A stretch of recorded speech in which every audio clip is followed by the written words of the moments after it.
Okay, so we're back with Pete Swanson, and we're going to have a look at this is the electric model first, and what's her name?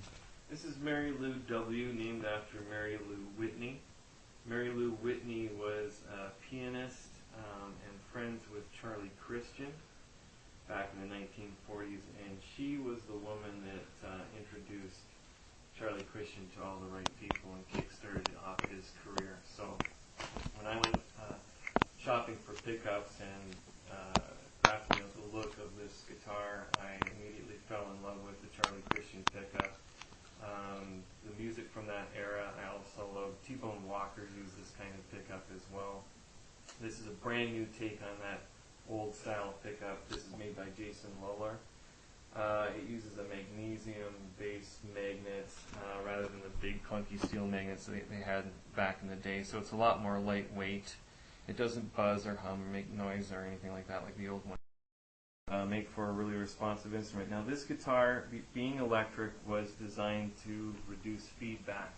So it's carved thicker. It's kind of a heavy guitar actually. And it's much thicker in the recurve area than my acoustics. And in the opening for the pickup, I've got carbon fiber strands laying in the cross direction, really stiffen up this area. This area in here is just a little bit thicker as well. And the back is carved thick as well. You can see the recurve in the light though. It does have a recurve, but again it's thicker than what I usually do for an acoustic guitar. It's got these black lines in here on the top and back plate are carbon fiber, which helps the stiffness to fight the string tension as well, and for aesthetics, because carbon fiber has kind of a really neat look in some light. You can see the fibers kind of wisping in the light. It's all master grade wood, and the wood on this guitar is cooked maple. So, you didn't have to ditch your significant other, did you? Okay, one second. Where was it? Nice. Alright, so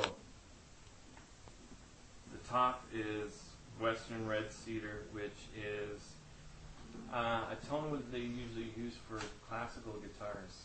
And a lot of archtop builders do use the Western red cedar top, along with flat top steel string makers too.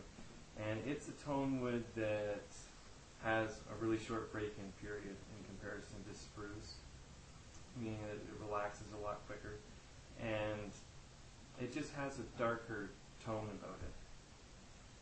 And that's what when I set out to build this guitar, my idea was to build a really nice deep body, which is like more traditional measures. So this body, I figured out how to manipulate the mass so that I could open up the wood.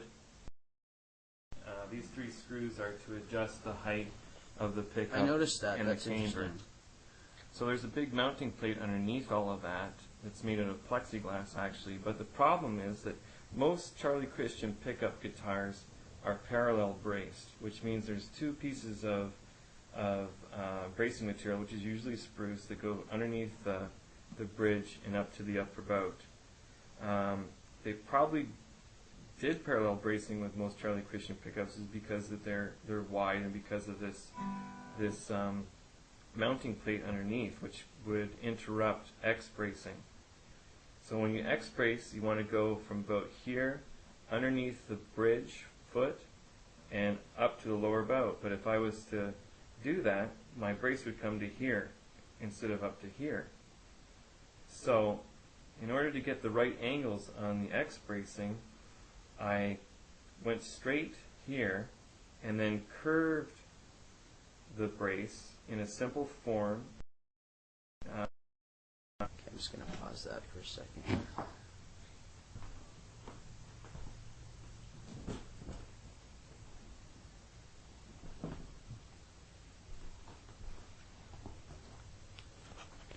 Very cool.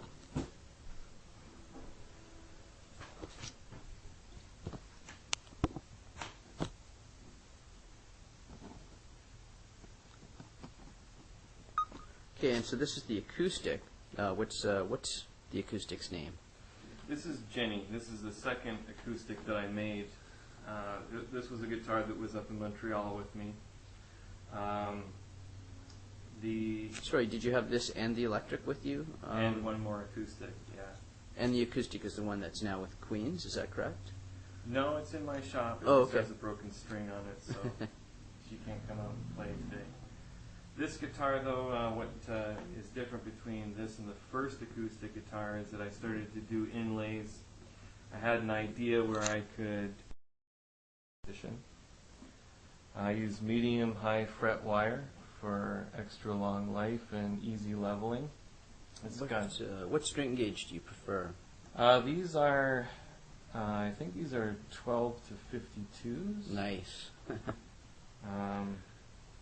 Yeah, this is the strings that my player in Montreal wanted, Dave Walker, so we put those on for him. They sound really good. They have a lot of nice sparkle to them. The Darios. Phosphorus bronze. They have a nice bright tone to them.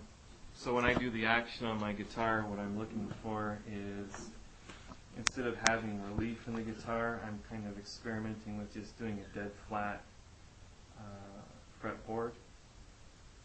Try to achieve that, and it's kind of like, looking for the perfect wave kind of thing, where if everything works out and the neck is strong enough to resist the tension, then you get that nice flat press to polka waltz. I mean, the guitar can handle it all. I have, had in my head that I wanted to get a guitar to a few of my heroes, but it's probably put on ignore, funny enough. So I kind of lost the urge to do that. I've tried to get the attention of Jack White before, but absolutely failed. That's disappointing, actually. Yeah, it's surprising. Because the whole design of this guitar is kind of, Michigan meets Nashville, which exactly. I think that a player like that would take to it right off the bat, but apparently not. So,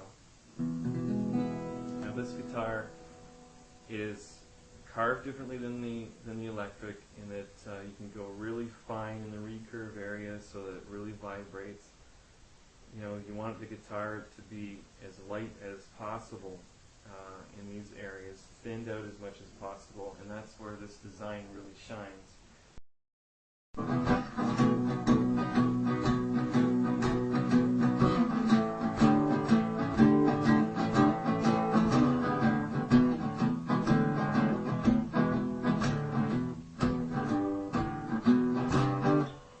Nice.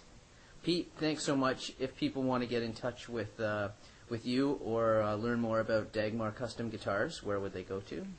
www.dagmarcustomguitars.com. They can also phone me at 905-262-0475. And if people had design requests, are you open to any? I am open to anything, but really, ultimately, I would like to have full artistic control over anything that I build in my shop. I think that would actually benefit the buyer. But I am open to any suggestion, really. I mean, so I can configure a guitar